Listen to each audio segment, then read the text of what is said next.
is the type of mystery I wish we had more of, because I'm a little tired of having world-shattering news hit the forefront of my phone twice a day. There are sculptures around the central Oregon city of Bend that have been acquiring googly eyes. It has garnered so much attention that it has hit talk shows.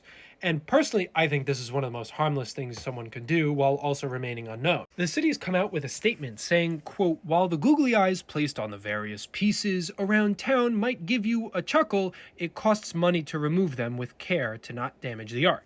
And interestingly, it was posted on Facebook. A lot of people had adverse reactions to their post by saying, "Why are you wasting resources on such a harmless thing? Why aren't you taking care of the homelessness or just making our infrastructure better?" And a lot of aware people were coming after them. Understandably, like graffiti, the city doesn't want their sculptures getting damaged or defamed or whatever. But I do have to agree with the mob vote here.